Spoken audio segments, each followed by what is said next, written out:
Hello friends, and welcome back to your mat. We're here for the first day of April, so we're back with another DIY daily practice. So to get started with April's DIY practice, let's start by setting up our environment. So I say this every month, and to get ourselves started, we really just want to set the space. Roll out our mat, maybe add some scents or some sounds or some lighting that we really like for ourselves, and then from there, we want to invite ourselves into a seat. So once we're in a seat of our choosing, maybe it's an easy seat like this, or maybe it's half lotus, or your legs are straight out in front of you, find that seat and then sit up nice and tall here and start to work on your breath. So as we're here, we're just focusing on our breathing in this part of the practice, and we're setting an intention. So that's our second thing that we do, right? Is we set up our breath and our intention. And from there, we're ready to move into some of the asanas, so some of the yoga postures that we're going to be using this month. So let's get into our first. For our first posture, we're going to be doing child's pose. So we'll bring our knees wide as the edges of our mat, maybe a little bit wider. Glutes are atop our heels, and we are going to crawl our hands forward, melting our face and our chest down towards the mat. And as we settle into the posture, we want to try to keep our tailbone as low as we can, right? And we're going to keep it active by reaching through our fingertips towards the front edge of the mat, engaging more of our arms and our upper back. Good. And this is our first suggested posture for the month of April. The second posture that I'm suggesting for this month is a combination. So we're going to be looking at Sphinx to Seal. So I'll show you what I mean by that. Come on down to your belly. And we're going to bring our elbows underneath our shoulders, forearms are parallel. And from here, as we press our chest forward and really broaden the front of the chest here, we are coming into Sphinx. You're going to start to feel it in your back, especially along the mid-spine.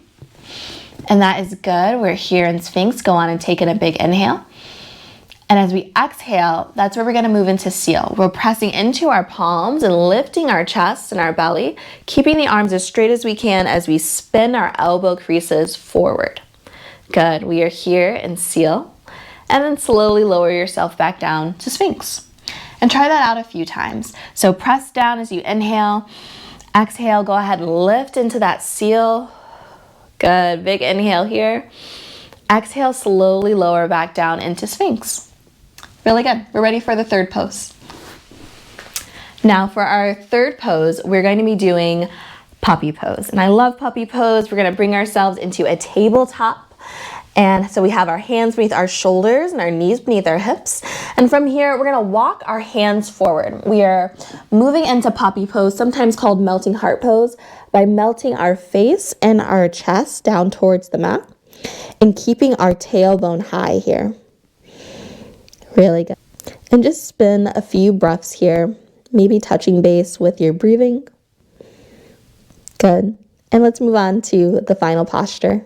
And for the final posture for our DIY daily practice this month, we're going to be doing high altars. So I would suggest taking up a hero seat if that's available to you, where you sit atop your heels here and your knees are pointed forward. But you can also do this in an easy seat or with your legs straight out. So from here, for our high altars, we'll reach our arms out in front of us, clasp our hands together, and then spin our palms forward. Nice. Inhale, slowly come on up. Really lengthen through the arms and the torso. Exhale, slowly bring your arms back down about chest height. Good. Let's do that again. Inhaling as we go up, lifting, lifting, lifting, but keeping our glutes atop our heels. Exhale, slowly back down to about chest height. Very nice. Go ahead and release your hands, and I'll show you how we can end this practice. So for our month of April, we went through our poses, we talked about setting up our environment and our breath and our intention, all of those great things. Now let's talk about ending the practice at home. So at home, sometimes we kind of rush through it and then we're like, okay, we did it, and then it feels a little less special at the end.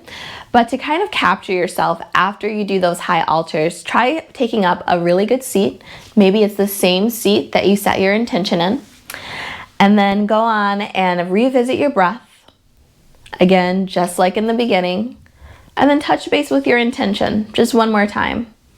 Maybe keep your eyes soft or closed if you feel good doing that. And then once you're satisfied with your checkpoint with yourself, then go ahead and end the practice. And I hope you give that a try this month. And I hope April is really great to you. And I can't wait to practice with you some more. So, namaste.